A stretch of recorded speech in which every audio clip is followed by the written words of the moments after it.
G'day viewers, Retro Man here, and welcome to episode 6 of Lost Movies from the 1990s. Today I'll be taking a look at an Australian Western with an American leading man. I tell you what, this guy has a rifle in this film that has to be seen to be believed.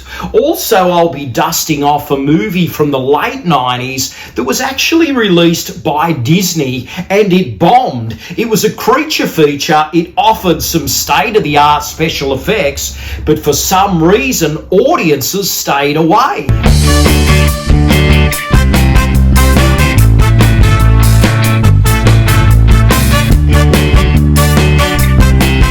Quigley Down Under from 1990 is a fascinating Australian Western starring Tom Selleck and Laura San Giacomo.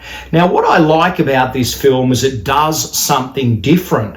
It presents the tale of an American cowboy who has this modified rifle that can shoot extraordinary distances. Now, he actually finds out about a job that is going in Australia that is needed on a cattle station where he can put his rifle to good use. But there's some shady circumstances here that just aren't quite right. And Selleck is actually hired by a rancher played by Alan Rickman. Now, Rickman is this nefarious guy that wants to use Selleck's sharpshooting skills to, in some ways, eradicate the Aboriginals in Australia. So this is something that understandably does not sit well with Tom Selleck's character. So Rickman has an agenda, Selleck does not want to play along, and then Selleck becomes one of Rickman's targets. So it makes for a very interesting movie, this one, and I really think that it should have went better at the box office. I mean, anyone who's ever seen it seems to adore the film. Tom Selleck plays a wonderful cowboy, and I really think he should have made more westerns. This film looked great on the big screen. It really has some wonderful Australian vistas. It was shot in Victoria, and I tell you what, there's a lot of grit here with those Aboriginal scenes. In fact, some of them you may want to look away on. And there's just a lot going on in this film that makes for a really engrossing experience. So Quigley Down Under was this Australian movie that didn't actually play for very long in Australian cinemas, which was a real shame. I don't know what happened there, whether there was a bit of a marketing issue, but in Australia it was just called Quigley. The international title is Quigley Down Under, and I actually saw this film at a second rung theatre in Australia and saw it on a double bill, believe it or not, with Robin Hood, Prince of Thieves. So what a double bill that was, Quigley and Robin Hood, Prince of Thieves. It was a fantastic afternoon at the cinema. Two films with some great action in them, and I think that this film deserved much better than sort of being the number 2 film to Robin Hood, Prince of Thieves. But anyway, that aside, Quigley Down Under stands tall when it comes to unique westerns. So this film is unlike any you've seen, and Tom Selleck suits this character like a glove. The supporting actors are also very good. I mean, Laura San Giacomo suits her role so well as Crazy Cora. She's a real spitfire, and Selleck has his hands full with her, and they share some cool chemistry. And Alan Rickman, I mean, what a bad guy he was at this time. I mean, this is just shortly after Die Hard, and he brings it in his performance as well. So I think the performances across the board are just great. There's also some little spots for the Australian actors to shine in, and director Simon Windsor did a really great job. The film has a nice sheen to it. It has a great music score. So all in all, Quigley Down Under is one of those lesser known westerns that should have went bigger in Australia. I mean, it should have blown up in this country. It should have been a blockbuster.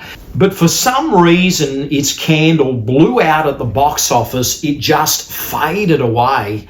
And it wasn't until its release on video that it caught on with the general public. So video did wonders for Quigley Down Under. And if you've never seen it, what are you waiting for?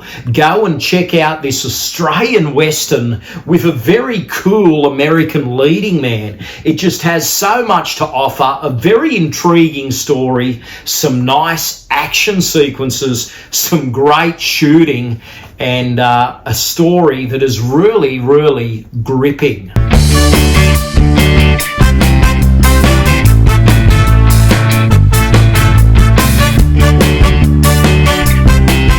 Mighty Joe Young from 1998 is an epic adventure movie about a giant mountain gorilla that is taken to LA. So this film is actually a remake of a 1949 film of the same name. Now the film stars Bill Paxton and Charlize Theron, and I tell you what, Charlize Theron is absolutely stunning in this film, but Bill Paxton is really cool as the leading man. And at the time, this film presented some state-of-the-art special effects. So this was meant to be a big hit for Disney. I saw it on the big screen in 1998. It worked for me to a point. I still think the original's better. But as far as remakes go, this isn't too bad. This is family entertainment, and you get those great creature shots. And when Joe escapes in LA, there's some fun sequences there where he's wreaking havoc in the streets and smashing cars, and there's some LA landmarks on display. But overall, I think Bill Paxton and Charlize Theron do their bit in this film. I mean, it wasn't the box office hit that people had hoped for. I think they spent about $90 million on this film, and it only grossed $50. So it was deemed a flop, but I think if you take a chance on Mighty Joe Young, you will get some entertainment value out of it. It's overall just a fun family film with some really cool visual effects, and I think in 1998 that was just enough for a paying audience. And around that time in the 90s, they were trying to do a few creature features. Godzilla with Matthew Broderick was another one released around that time, and that film boomed at the box office, even though the critics couldn't stand it. And Mighty Joe Young sort of got mixed reviews, but I think overall the people that did go and see the film walked away and thought, that was fair enough. That was a good night's entertainment.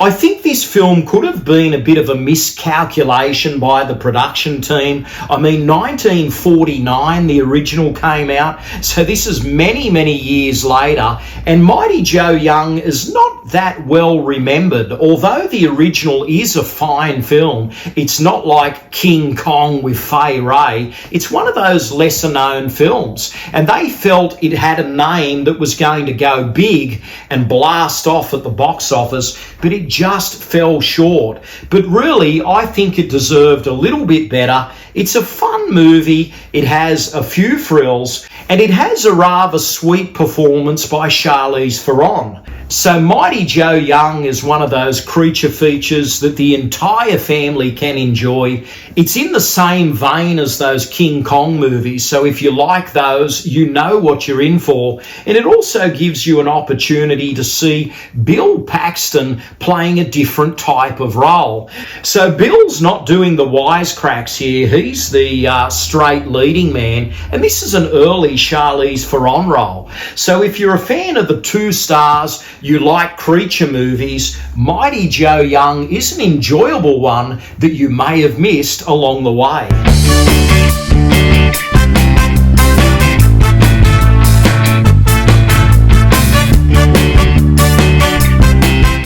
So there we have it, guys. These are kind of lost. No one talks about them today, but I have an affection for both films. Share your thoughts in the comments below. I'd like to hear your memories on these two films. Did you see them in the theatre? Did you catch up with them on video? Have you never seen these films? I think they're definitely worthy of your attention. Let's get that discussion flowing, and keep watching the channel because I will be back with another episode very soon. But until then, please like, comment and subscribe. And while you're at it, hit that notification bell so you're alerted for my next episode. Until next time, this is Retro Man, living the dream, retro style. Stay gold. Thanks for watching. Retro Man will return faster than a boomerang. But in the meantime, please check out these other episodes.